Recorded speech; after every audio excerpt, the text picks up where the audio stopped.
Lanjut lagi Babang Tampan. Bab 40-41. Terpikat pesona CEO cantik. Erlen merasa sangat puas melihat wajah Eliana yang terlihat gugup sekali.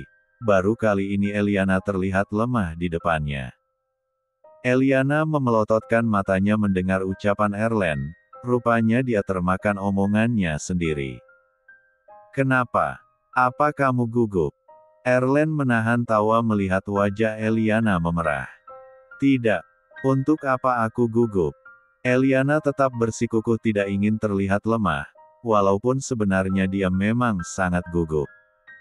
Erlen melihat jam dinding, rupanya sudah jam 7 pagi. Kamu tahu saat kita melakukan hubungan B4 dan, itu tidak cukup 1 atau 2 kali.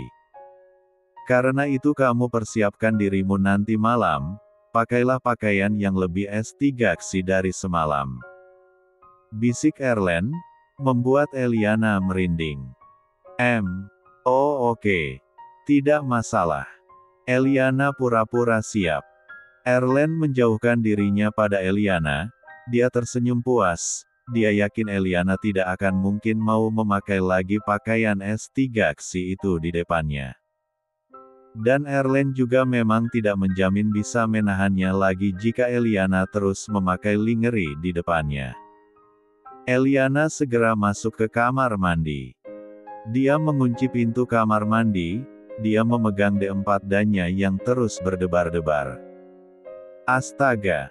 Bagaimana kalau nanti malam dia benar-benar melakukannya?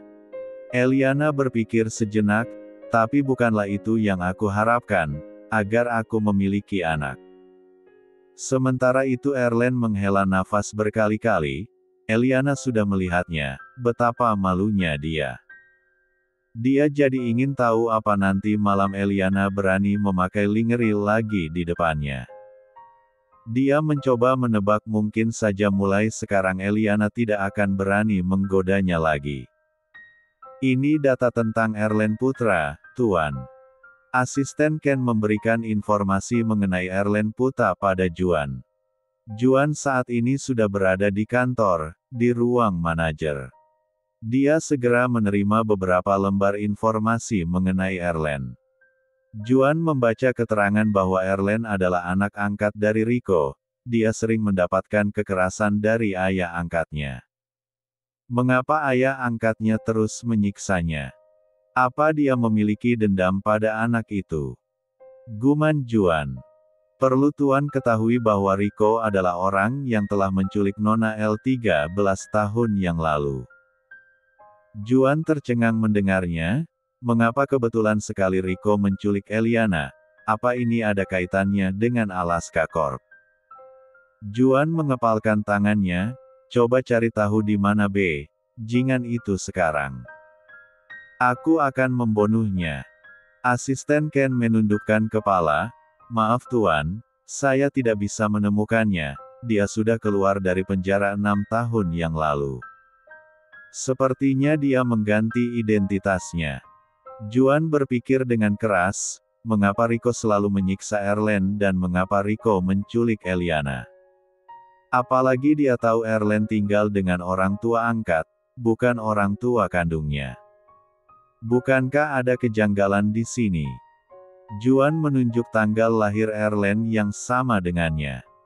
Asisten Ken membulatkan matanya begitu menyadari tentang tanggal lahir Erlen, rupanya Erlen lahir di hari, tanggal, bulan dan tahun yang sama dengan Juan. Apa kamu mengetahui siapa orang tua aslinya Erlen Putra? Tidak Tuan. Tapi apa mungkin?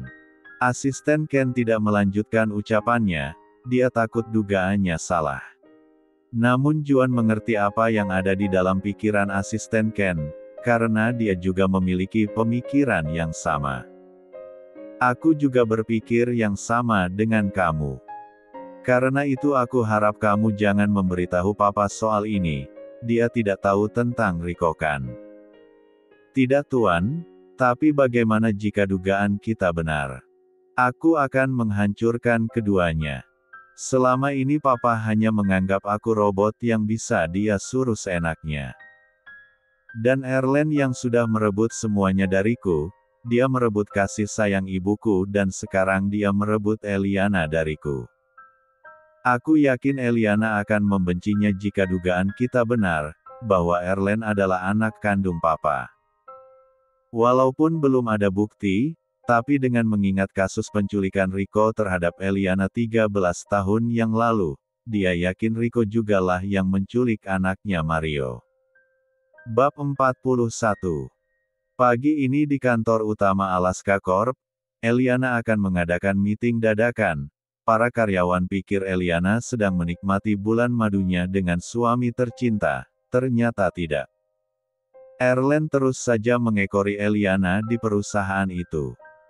Di kantor bagian depan, para karyawan berjajar dengan rapi menyambut datangnya sang nona. Mereka menyapa Eliana dengan sedikit membungkukkan badan pertanda hormat. Selamat pagi Nona Direktur. Eliana terlihat acuh, berjalan dengan pandangan lurus tanpa melihat ke arah mereka. Pagi. Erlen membalas sapaan mereka. Wah, suaminya ramah juga, kata karyawan. Nah, ia bukan hanya ramah, tapi juga sangat tampan, kata karyawan. Eliana memasuki lift khusus para atasan, disusul oleh Erlen dan Miss Bona. Nona, kenapa tidak ngambil libur untuk bulan madu? Tanya Miss Bona. Miss Bona juga tidak tahu Eliana akan masuk hari ini. Saya orangnya tidak mau membuang-buang waktu, jawab Eliana dengan nada ketus. Hari ini akan diadakan meeting, beritahu mereka. Baik, Nona. Ya, Eliana di kantor selalu menggunakan mode macan betina.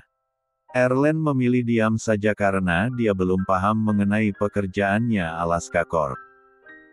Eliana mengantarkan Erlen ke ruangannya. Di ruangan itu tertulis manajer lapangan.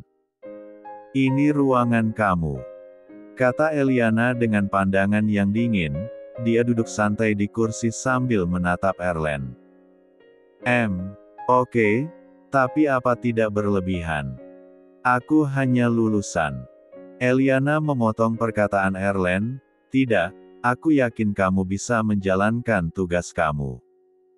Mengapa kamu percaya padaku untuk memberi jabatan ini?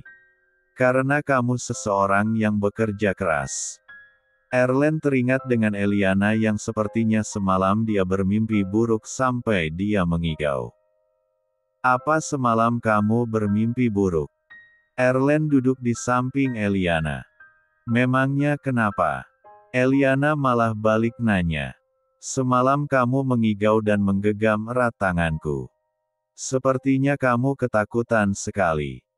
Eliana menghela nafas, rasanya pasti memalukan buat Eliana, karena dia tidak ingin terlihat lemah di depan siapapun tapi dia malah bisa memperlihatkan sisi terlemahnya pada Erlen. Lupakan saja. Eliana tidak ingin Erlen membahas masalah itu. Jangan selalu bersikap sok kuat, kamu bisa menunjukkan kelemahanmu padaku. Erlen mengatakannya dengan nada serius. Eliana malah nyengir, mengapa kamu mengatakan itu? Apa kamu kasihan padaku karena aku terlihat begitu kesepian? Bukan begitu. Lupakan saja jika kamu merasa kasihan. Aku tidak suka jika melihat tatapan seperti itu.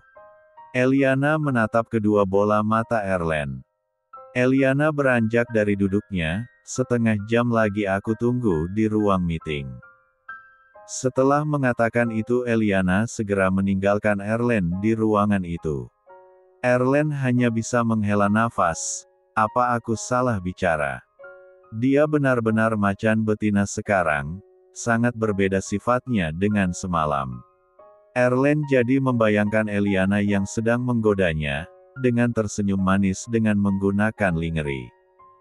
Aish. Erlen menghalau pikiran M3 Sumnya. Setengah jam kemudian, meeting pun telah dimulai. Eliana mengenalkan suaminya pada semua staf jajaran tertinggi di Alaska Corp.